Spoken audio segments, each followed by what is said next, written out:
Hey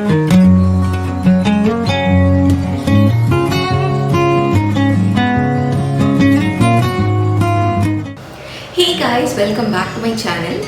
New Year is round the corner and I'm sure we are all looking for ways to reset our lives so that we could start 2021 on a very fresh note.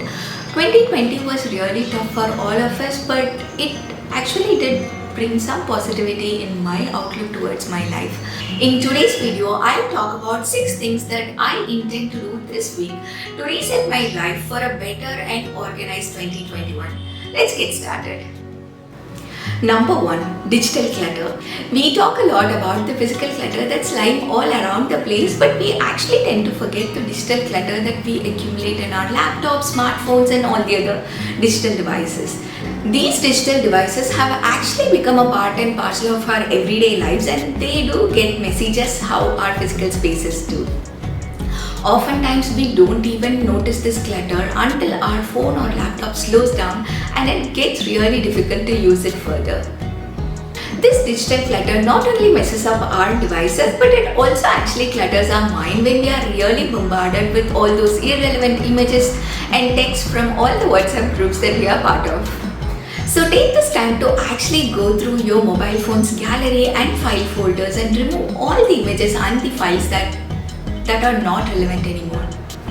Being a YouTuber myself, videos and images are something that occupies my entire disk space, and I really have to set some time to declutter my laptop so that I could keep my system up and running. File organization is something that I am really not good at, and I am actually still figuring out much better ways to do it.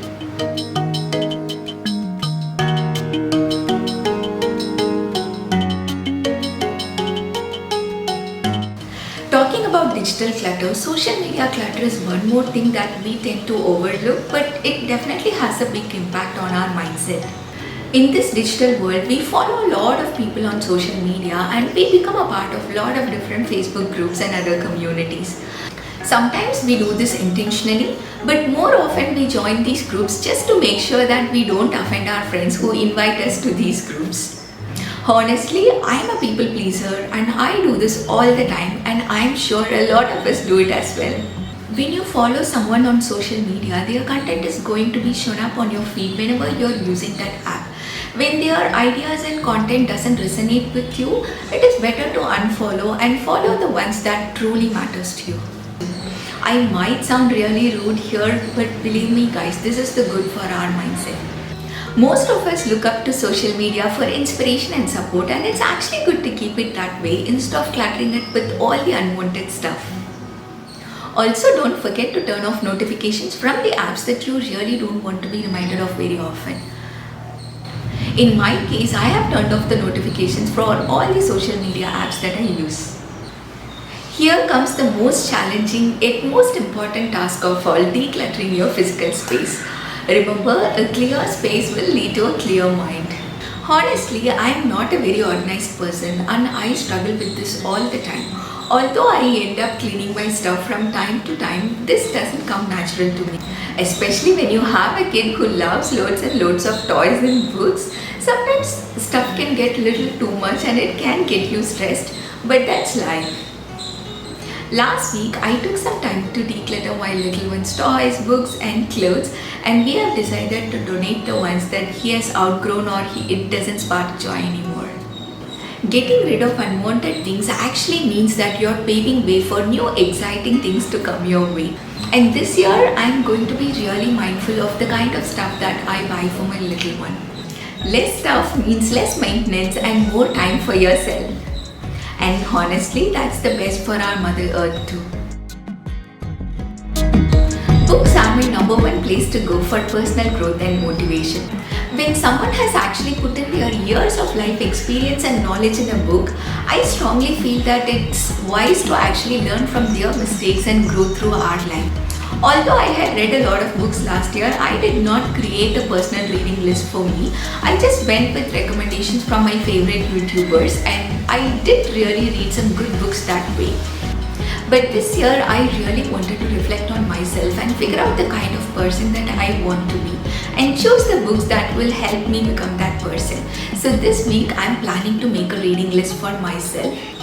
And also I'm planning to buy hard copies of books this year so that I could reduce my screen time. Goodreads is one place where you can find book reviews and reading inspiration, and also you can follow some booktubers like Helly for their personalized book recommendations. So this year I am planning to create a reading list for my little one as well, as he has just begun reading.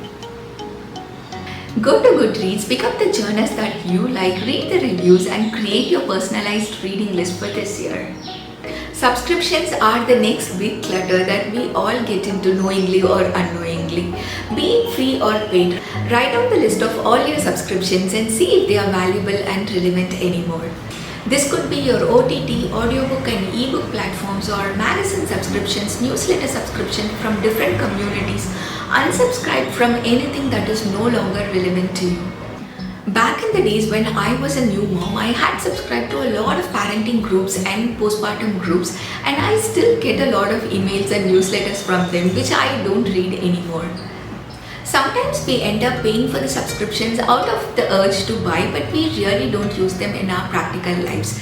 Figure out all those things and get done with them for once and for all. Here is the last one, but the most daunting one of all: pending tasks on our to-do list. I have been meaning to check off all the pending tasks on my to-do list for a while, but I just couldn't get it done. We all have those menial life administrative tasks that we tend to procrastinate a lot on because we never attached a timeline to it. I have a pile of such administrative tasks like scheduling my health checkup, figuring out music class for my kid, figuring out his online library, and a lot more.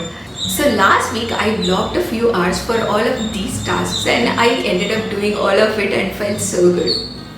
Write down all of your pending tasks on a sheet of paper, block some time and get them done so that you could start 2021 on a very fresh note. So that's it for today's video, guys. I'm sure you might have found some inspiration to reset your life for a better 2021. I'll see you guys in the next one. Thanks for watching.